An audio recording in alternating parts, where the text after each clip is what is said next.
शिवसेना सदर उद्धव ठाकरे ने औरंगाबाद में एक प्रोग्राम में शिरकत की। उद्धव ने कहा कि राम मंदिर की तामीर के लिए शिवसेना ने बीजेपी की हिमायत की थी, लेकिन अब राम मंदिर का वादा भी सियासी वादे की मानंद लगता है, इसलिए बीजेपी को अपना मौक़िफ़ वाज़ेह करना चाहिए।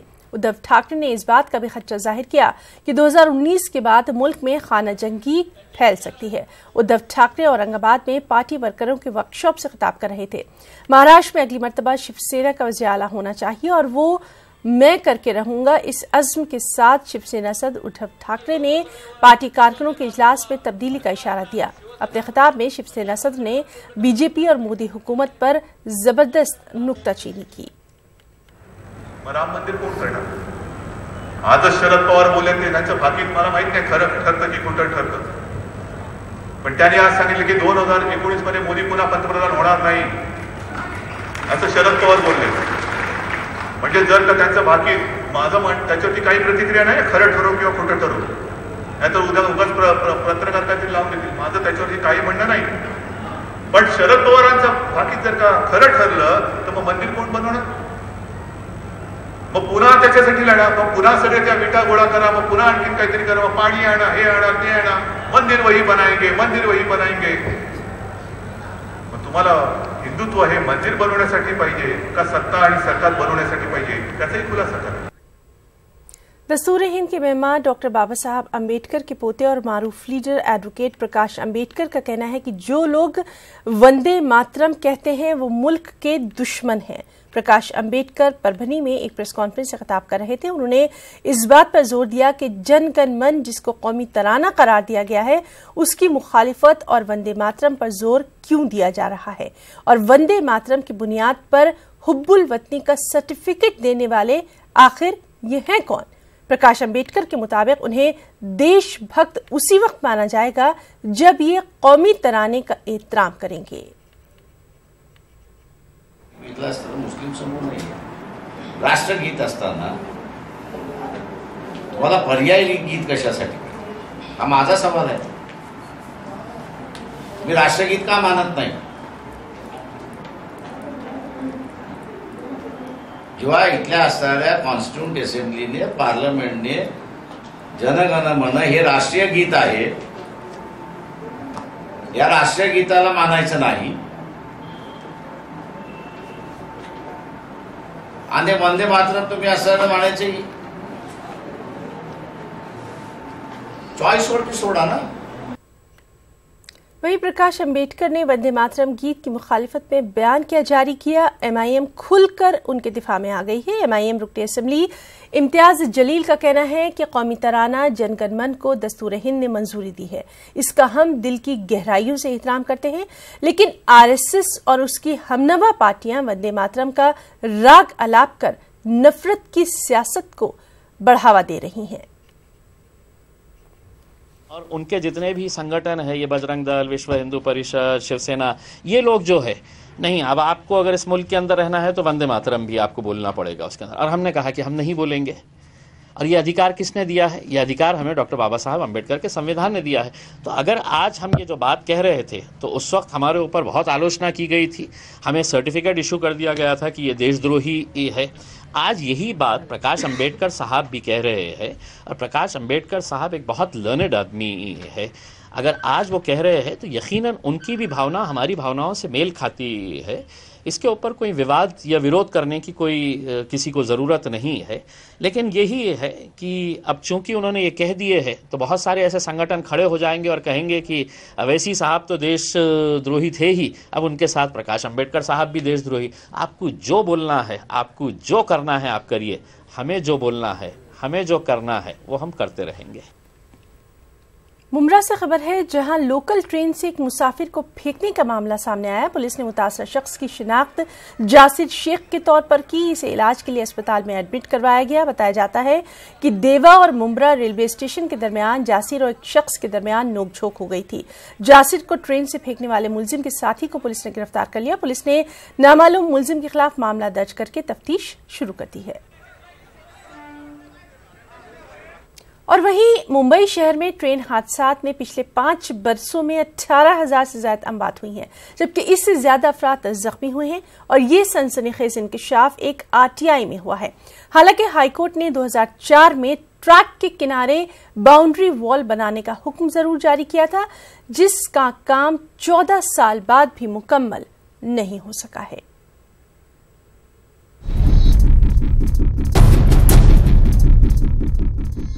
मुंबई में रेलवे पटरियों पर 5 सालों में 18,423 अमवात हुई हैं, जबकि 18,874 अफराद जख्मी हुए हैं। एक आरटीआई के जरिए यह आदादोशुमार सामने आए हैं। मुंबई लोकल को मुंबई की लाइफलाइन कहा जाता है, लेकिन यह आदादोशुमार बिल्कुल अलग कहानी बयान करते हैं। आरटीआई के मुताबिक गुज़िश्ता 5 सालों में वेस्टर्न, हार्बर और सेंट्रल लाइन पर ट्रेन से कटकर या गिरकर 18,000 से ज्यादा अमवात हुई हैं, लेकिन इस जानिब महकमे की जानिब से कोई ठोस इक़दाम नहीं उठाया गया।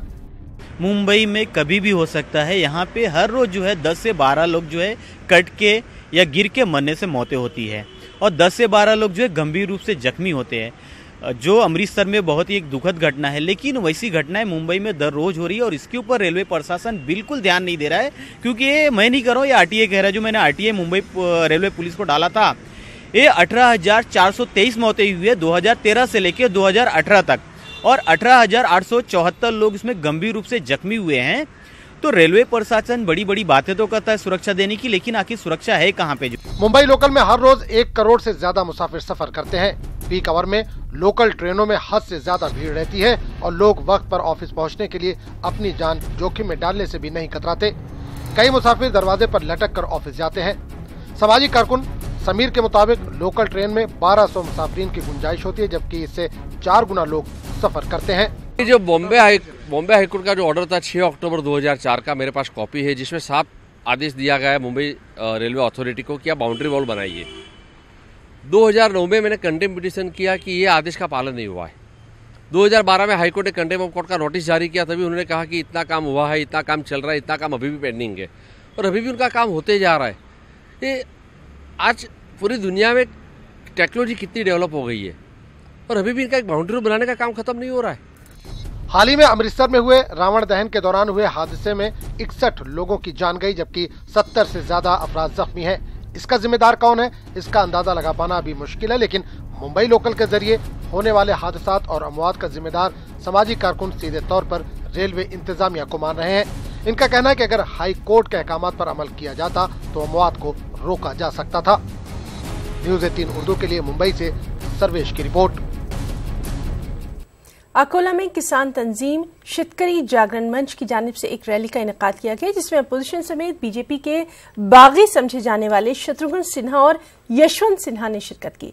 इस दौरान किसानों के मसाइल को लेकर हुकूमत को जमकर तनकीद का निशाना बनाया गया।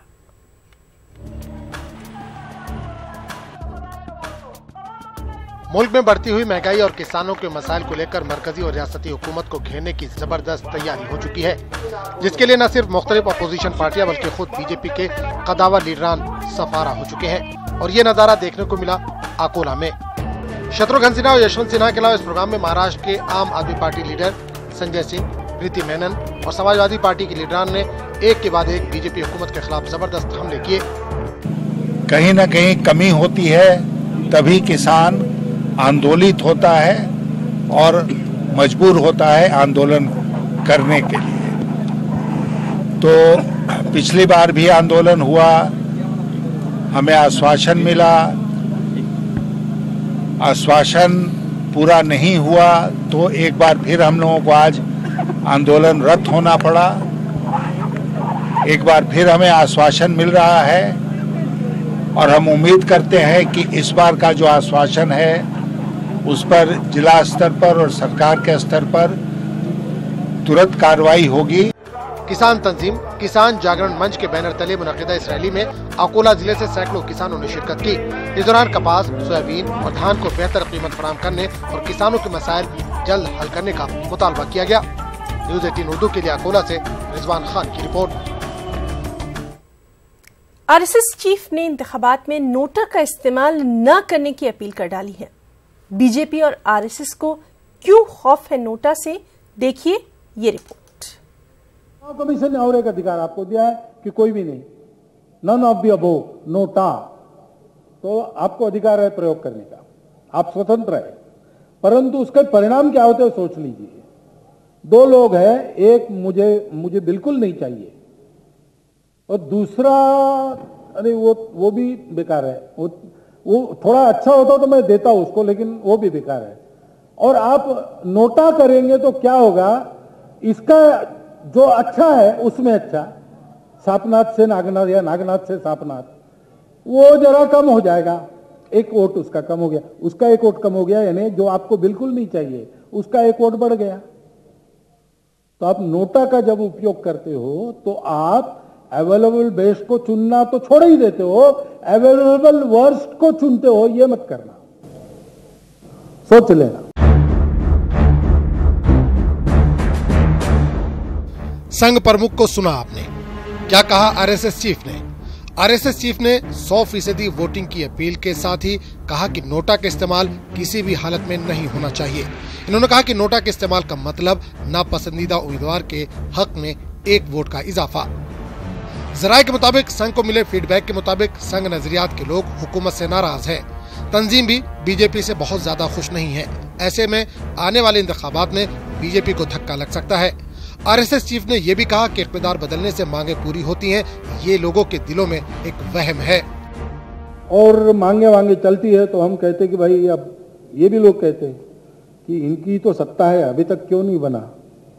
तो सत्ता बदलने से मांगे पूरी होती है, ऐसा एक भ्रम है, लेकिन चल रहा है। और प्रजातंत्र में ये भी है कि चुनाव होते हैं तो हम राजा बन जाते हैं, हम सब मतदाता है, लेकिन एक ही दिन के राजा रहे। एक दिन मतदान करो और उसको 5 साल भुगतो कम से कम। संघ राय के मुताबिक बिहार असेंबली इंतखाबात में तकरीबन 2.5% वोटर्स ने नोटा का इस्तेमाल किया था, जिसकी वजह से बीजेपी सरकार बनाने से चूक गई थी। इसी तरह कर्नाटक असेंबली इंतखाबात में भी तकरीबन 1% लोगों ने नोटा का इस्तेमाल किया था। नोटा पर बयानबाजी से ये साफ है कि नोटा का इस्तेमाल बीजेपी को नुकसान पहुंचा रहा है और इसी वजह से संघ वोटरों से अपील कर रहा है कि वो नोटा का इस्तेमाल न करें। Bureau report, news 18 Urdu. Amravati जिले के धामनगांव और उसके आसपास के गांव में इन दिनों आदमखोर शेर ने दहशत फैला रखी है। शेर ने गुज़िश्ता 4 दिनों में 2 किसानों को अपना शिकार बनाया। इसकी वजह से आसपास के किसान और मकामी अफराद दहशत में हैं। शेर का शिकार बने इन किसानों के अहल खाना से आज अमरावती के रुकन पार्लियामेंट आनंद राव अलसूर ने मुलाकात कर उन्हें मुआवजा दिलाने का यकीन दिलाया। साथ ही अहल खाना में किसी एक फर्द को सरकारी नौकरी का यकीन दिलाया। वाज़ेह है कि इस आदमखोर शेर को 2 अफराद को तो अपना शिकार बनाया, साथ ही कई जानवर भी इस शेर का शिकार बन चुके हैं। मकामी लोगों का मुतालबा है कि जल्द से जल्द इस शेर को मार दिया जाए। थाने के कलवा इलाके में झुग्गी झोपड़ियों के अलावा मनीषा नगर में आज दोपहर एक झोपड़े में शॉर्ट सर्किट के सबब आग लग गई। फिर ये आग घर में रखे रसोई गैस सिलेंडर तक जा पहुंची। इसके सबब सिलेंडर फट गया। देखते ही देखते इस आग की लपेट में अतराफ के तकरीबन निस्फ दर्जन झोपड़े आ गए। कलवा और थाने कई फायर ब्रिगेड की सख्त मशक्कत के बाद आग पर काबू पाया गया, लेकिन कई मकान इसकी जद में तबाह हो गए। बच्चों की सेहत के लिए टीकाकारी बहुत जरूरी है, लेकिन हमारे समाज में इससे मुताल्लिक बेदारी कम ही देखी जा रही है और इसकी अहम वजह गैर जरूरी अफवाहें हैं। मुस्लिम समाज में फैली बदगुमानियों के तदारुक के लिए उलमाए कराम, दानिश्वरों के अलावा समाजी कारकुनान भी सामने आ गए हैं। इन तमाम लोगों ने आलमी इदारे सेहत की जानिब से शुरू होने वाली खसरा और रोबीला टीके की मुहिम में बढ़ चढ़ कर हिस्सा लेने की अपील की है। उलमाए कराम ने वाज़ेह किया कि किसी भी बीमारी के तदारुक के लिए बच्चों को टीका देने में कोई कबाहत नहीं है। शरीयत भी इस काम से हरगिज नहीं रोकती। जो 2 टीके के गुफ्तगू आज हुई, ये पूरे दुनिया भर में दिया जा रहा है, अच्छे अच्छे देशों में, कंट्रीज़ में दिया जा रहा है और ये WHO का प्रोग्राम है, वर्ल्ड हेल्थ ऑर्गेनाइजेशन का। और ये टीके इसलिए है कि बीमारी होने से उसको रोका जाए। आज की जो हमने नशिस्त बुलाई थी उलमाए किराम की, उसका मकसद यही था कि बहुत कुछ अफवाहें आजकल सोशल मीडिया के ज़रिए फैलाई जा रही हैं, उनको हम दूर करना चाहते थे कि ये जो प्रोग्राम चल रहा है आलमी पैमाने पर है और तमाम मज़ाहिब में के लोगों इसमें हिस्सा ले रहे हैं, तमाम बच्चों को लगाया जा रहा है, हिंदू, मुस्लिम, सिख, ईसाई, और इसके अलावा यूरोप में भी हर जगह। तो यहाँ पर भी ये सारे तमाम बच्चों के लिए, सिर्फ मुसलमानों के लिए नहीं है कि मुसलमानों को टारगेट किया जा रहा है। जो भी गलतफहमियाँ उनको दूर किया गया। जो डिपार्टमेंट के डॉक्टर्स आए थे उन्होंने बहुत अच्छी बात की, बहुत हद तक गलतफहमियाँ दूर हो गई। इंशाल्लाह इसमें जो भी ताउन होगा उलमाए किराम का वो हासिल रहेगा। और हम पूरी जो पब्लिक है उनसे हम ये रिक्वेस्ट करेंगे कि ये वैक्सीन ले लीजिए। ये बिल्कुल सेफ़ वैक्सीन है, सभी ले सकते हैं। 9 मंथ्स टू 15 ईयर्स के बीच में जितने भी बच्चे हैं उनको सभी को ये वैक्सीन देना है। उन्होंने पहले कोई भी वैक्सीन लिया होगा, उसके डोज कितने भी 3 डोज लिए होंगे तो भी ये वैक्सीन देना है। ये हमारा कंट्रीब्यूशन है कि हम लोग इस इंडिया से हम लोग मीजल्स को पूरी तरह से खदेड़ दें अगले 2 सालों के अंदर। आज का जो उलमाओं की मीटिंग हमने ऑर्गेनाइज की गई थी वो इस सिलसिले में की गई थी कि जो आने वाले 27 नवंबर से मीजल्स और रूबेला वैक्सीनेशन कैंपेन महाराष्ट्र में चलाया जाएगा, जिसमें 9 महीने से लेकर 15 साल तक के बच्चों को वैक्सीन दिया जाएगा। तो इस सिलसिले में आवाम के अंदर, लोगों के अंदर बेदारी पैदा हो जाए, उनको इन्फॉर्मेशन जाए, उनको मालूमात हासिल करें। इसलिए हमारे जितने उलमा किराम थे, रिलीजियस लीडर थे, उनको बुला के इस प्रोग्राम की मालूमात दी गई और उनके ज़रिए लोगों तक ये बात पहुंचाने की हमने उनसे गुजारिश की है। उर्दू स्कूलों की खस्ताहाली से तो आप बखूबी वाकिफ हैं, लेकिन शायद अब तस्वीर बदल रही है। जी हां, इसकी एक ताज़ा मिसाल है एवत महल जिले का पुरसद उर्दू स्कूल, जो कि अब एक डिजिटल स्कूल में तब्दील हो चुका है। इस स्कूल में पढ़ाने वाले असातिज़ा ने अपने ज़ाती खर्च से स्कूल को मुकम्मल डिजिटल कर दिया है। इस उर्दू स्कूल के डिजिटल होने से तलबा और सरपरस्तों में खासी खुशी की लहर देखी जा रही है।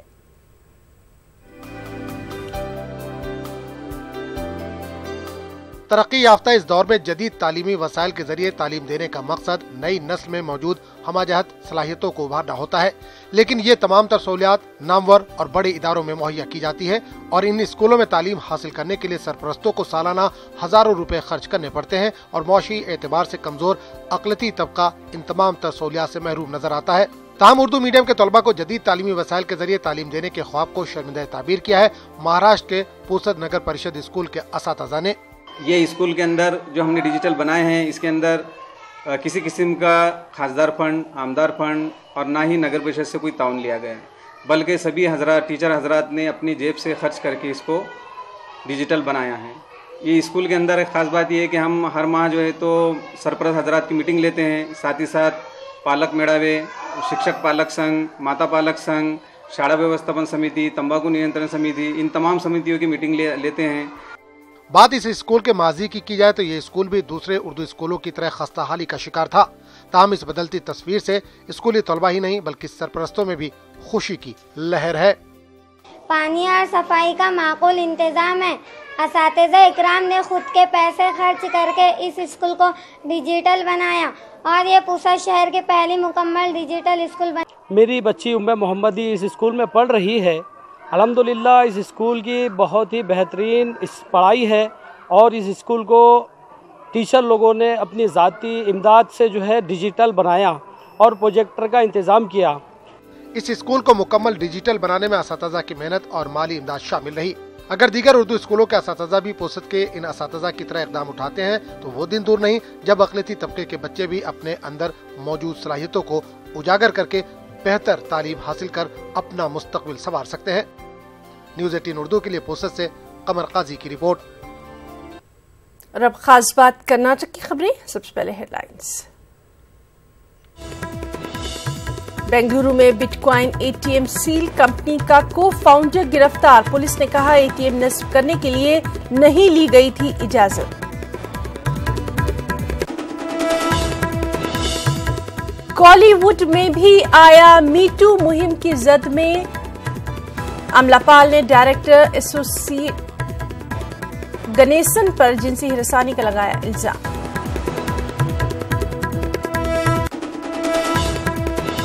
रायचूर में हजरत सैयद शाह शमसुल आलम हुसैनी की उर्स का आगाज। हजरत शमसुल आलम का मनाया जा रहा है 548वां उर्स शरीफ।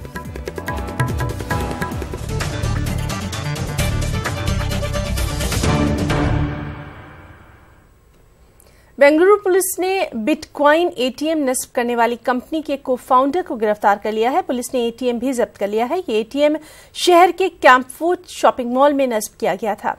पुलिस का कहना है कि एटीएम नस्ब करने के लिए इजाजत नहीं ली गई थी।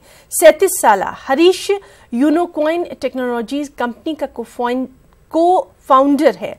बिटकॉइन करप्टिव करेंसी की एक किस्म है जिसके जरिए सार्फिन डिजिटल करेंसी में लेन देन करते हैं। डिजिटल करेंसी मुल्क में फिलहाल गैर मुनज़्ज़म और गैर मुंजबित है। बॉलीवुड में मीटू मुहिम के जरिए कई अदाकाराओं ने उनके साथ हुई जिनसी हिरासानी के वाकयात को शेयर किया। उनकी शिकायत पर पुलिस इंतजामिया कार्रवाई भी कर रहा है और ऐसे में मीटू मुहिम के जरिए कॉलीवुड की अदाकाराएं भी उनके साथ हुए जिनसी हिरासानी के वाकयात को शेयर कर रही हैं। अदाकारा अमला पॉल ने डायरेक्टर सोसी गणेशन पर जिनसी हिरासानी का इल्जाम लगाया है। अमला पॉल ने सोसी गणेशन की गुज़िश्ता साल रिलीज हुई थ्रेटिव पायलट 2 में काम किया था। अमला पॉल ने ट्विटर पर लिखा कि फिल्म की शूटिंग के दौरान गणेशन का उनके साथ रवैया ठीक नहीं था। अमला पॉल के मुताबिक थ्रेटिव पायलट 2 की शूटिंग के दौरान ज़ुमाइने बातों का इस्तेमाल किया जाता था। जानबूझकर जिस्म को छूने की कोशिश की जाती थी। वाज़ेह है कि अमला पॉल का गणेशन पर यह इल्जाम एक ऐसे वक्त में आया जब फिल्म हिदायतकार लेनामनी मैकलाई भी गणेशन पर गलत सलूक करने का इल्जाम लगा चुकी हैं।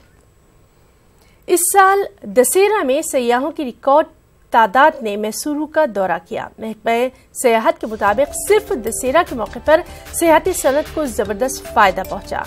विजयदशमी के मौके पर मैसूरू के मशहूर चिड़ियाघर का तकरीबन 33,000 सयाहों ने दौरा किया, जिससे कलेक्शन तकरीबन 26 लाख रुपए रहा। अगर 10 अक्टूबर से 19 अक्टूबर तक की बात की जाए तो मैसूरू के चिड़ियाघर का तकरीबन 1,53,000 लोगों ने दौरा किया, जिससे तकरीबन 1 करोड़ रुपया हासिल हुआ।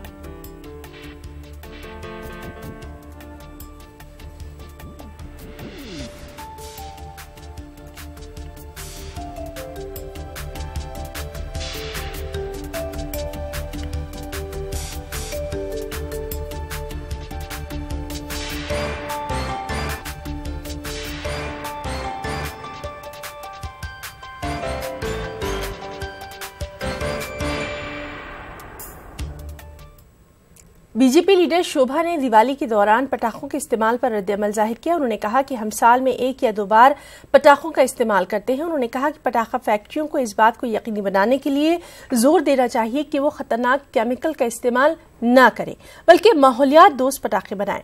उन्होंने ये भी कहा कि चाइनीज पटाखों पर हुकूमत को पाबंदी आयद कर देनी चाहिए। The court has restricted crackers in Diwali. Only in once in a year or twice in a year you are using crackers. Always will. Karnataka के रायचूर में दरगाह कुतुब रायचूर हजरत सैयद शाह शमसुल आलम हुसैनी रहमतुल्लाह अलैह के उर्स तकारीब का आगाज हो चुका है। अल्लामा मौलाना सैयद मोहम्मद हुसैनी अशरफी रस्म संदल माली अंजाम देंगे। इसी तरह 25 अक्टूबर को चिरागान और 26 अक्टूबर को जियारत और फातिहा मुकर्रर है। दरगाह शरीफ के मुतवल्ली मौलाना सैयद अशरफ रजा हुसैनी ने बताया कि दरगाह हजरत शमस आलम हुसैनी का शुमार दक्कन की मशहूर और मारूफ आस्थानों में होता है। उन्होंने कहा कि जारिया साल हजरत का 548वां उर्स मनाया जा रहा है। पुलिस और जिला इंतजामिया की जानिब से अमन और अमान को यकीनी बनाने के लिए सख्त बंदोबस्त भी किए जा रहे हैं। माशरे में कई एक जरूरतमंद अफराद ऐसे होते हैं जिनके पास कोई मजबूत सहारा नहीं होता, जिनका कोई हाथ तक थामने वाला नहीं होता। उनके अज़ाइम तो बुलंद होते हैं लेकिन उनको रास्ता नहीं मिलता, और ऐसे ही मुस्तहिक अफराद की इमदाद के लिए गुलबर्गा का मिल्लते बैतुल माल सरगर्मी से अपना काम कर रहा है। बिलखुसूस आला तालीम हासिल कर रहे नौजवानों को बड़े पैमाने पर माली इमदाद दी जाती है। मिल्लते बैतुल माल के तहत मुस्तहिक खवातीन में बिलासूदी कर्ज भी फराहम किया जाता है। साथ ही नौजवानों को रोजगार से जोड़ने के कोर्सेज भी मिल्लते बैतुल माल के तहत चलाए जाते हैं। तालीमी और माशी इमदाद के साथ साथ तिब्बी इमदाद भी इदारे के तहत फराहम की जाती है। मुल्क के मौजूदा हालात में फिरका परस्तों की जानिब से दस्तूर बदलने और दस्तूर को पसे पुश्त डालकर कानून हाथ में लेने वालों के खिलाफ निकाली गई संविधान समान यात्रा आज भटकल पहुंच गई। यात्रा मुल्क की मुख्तलिफ रियासतों में लोगों में बेदारी लाने के मकसद से निकाली गई। जन संघर्ष वाहिनी के भूपेंद्र सिंह ने मौजूदा हालात में मरकजी वज़रा की जानिब से कानून बदलने वाले बयानात की पुरजोर मजम्मत करते हुए इसे जमहूरियत के लिए खतरा करार दिया। यात्रा कोऑर्डिनेटर ने कहा कि दीगर रियासतों से होते हुए अब ये यात्रा दिल्ली जाएगी, जहां बड़े पैमाने पर लोग जमा होकर दस्तूर की हिफाजत का मुतालबा करेंगे। इस मौके पर भटकल के जिम्मेदार शहरियों ने यात्रा का इस्तकबाल भी